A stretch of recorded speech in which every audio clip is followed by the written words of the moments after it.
Your view of the world really depends upon how much you respect yourself. How much love do you have for yourself? When you trust in yourself, you're trusting in the same wisdom that created you. When you fail to trust in yourself, when you fail to love yourself, you are denying your own divinity and therefore attracting the exact opposite of what this source is. This is a source of love. It is a source of great respect. It doesn't create anything that it doesn't have a loving feeling toward. If you don't have that feeling of love toward yourself, you can't extend it outward, for who can give away what they don't have for themselves? Who can do that? I've often used the metaphor of an orange. If you squeeze an orange, you get out of it orange juice. Why? It's an orange. That's what's inside. And when you squeeze you, someone puts pressure on you, says something about you that you don't like, and out of you comes anger and hatred and bitterness and tension and fear and anxiety and depression and worry and stress. It's not because of who did the squeezing. It's not because of the instrument they used or the timing. It has nothing to do with that. It has to do with what's inside. If you don't have love for yourself, you're not trusting in the wisdom that created you.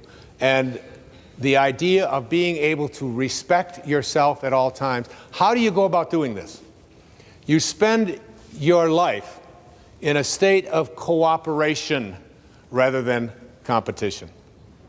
You see yourself as someone who is love in action.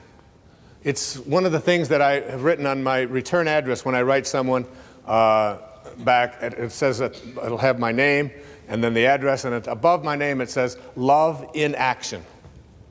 That's what you have to be, love in action. You suggest to yourself and you say these words to yourself: I am whole, I am perfect as I was created.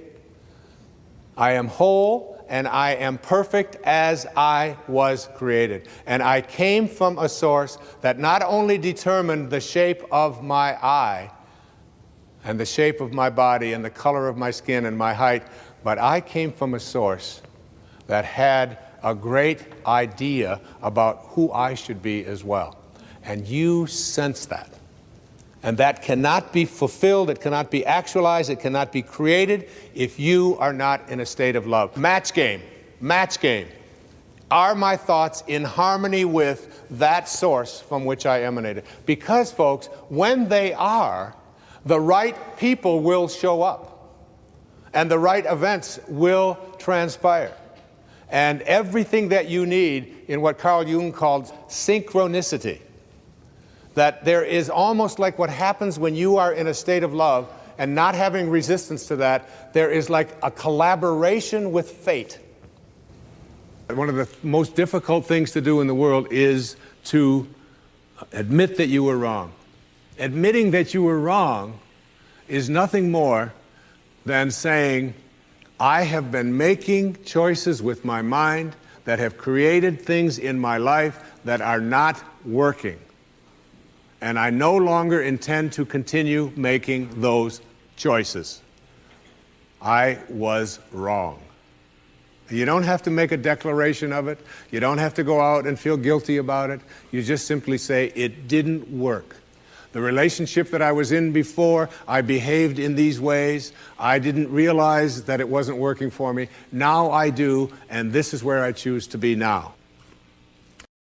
And all I can say to you, each and every one of you, about love and loving yourself is this: that true nobility is not about being better than anyone else. It's about being better than you used to be. It's about being better than you used to be. All I can say to you up here as I speak to you now at this age, that I'm not better than one person out there watching or one person here in this beautiful theater. But I know for certain that I'm better than I used to be in almost every, not in almost, in every single way that that can be measured. I know that. I know that as a human being, as a writer, as a father, as a grandfather, as whatever it is that I am in my life, I am better than I used to be.